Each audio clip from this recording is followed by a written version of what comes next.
Today, modern tourists visit medieval Italian cities to admire the sunlight and the endless rows of terracotta roofs.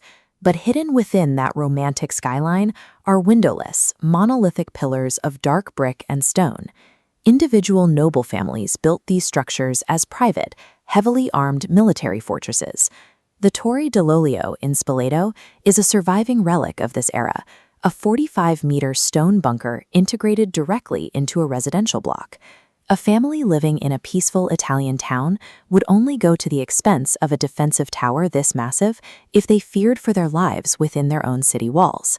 In medieval Italy, the deadliest threat lived right across the street. Two massive powers used the Italian peninsula as a chessboard. The Guelphs aligned themselves with the Pope in Rome, while the Ghibellines supported the Holy Roman Emperor to the north.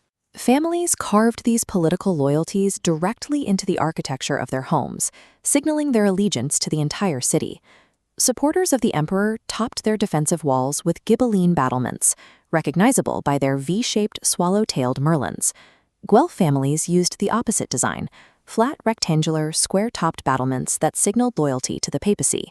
These grand ideological labels frequently fragmented into neighborhood violence.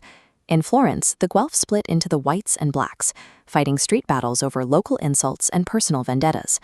The high-minded rhetoric of popes and emperors provided a convenient cover for what were essentially hyper-local turf wars. The true driver of violence was economic. Explosive 13th-century population growth sent bread and rent soaring. The Magnati, aristocratic landlords owning real estate and food supplies, built towers to protect their wealth. They were challenged by the Popolani, a rising class crushed by these costs.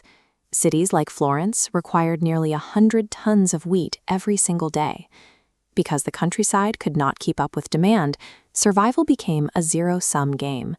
Wealth, housing, and the daily price of bread triggered more violence than any debate over theology or imperial succession.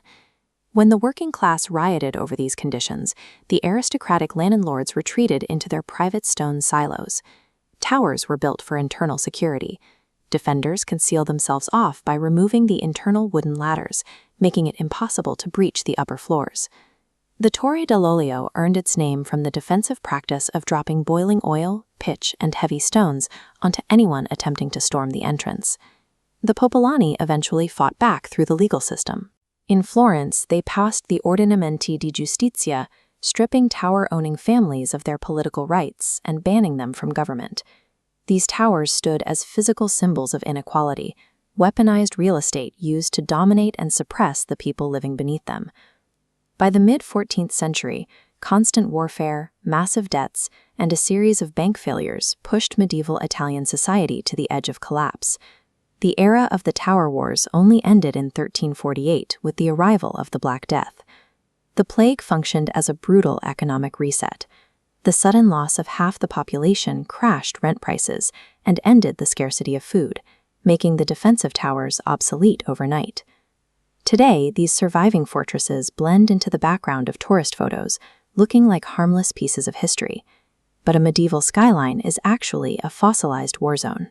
It stands as a permanent warning about how ideological labels can be used to mask a ruthless pursuit of wealth and power.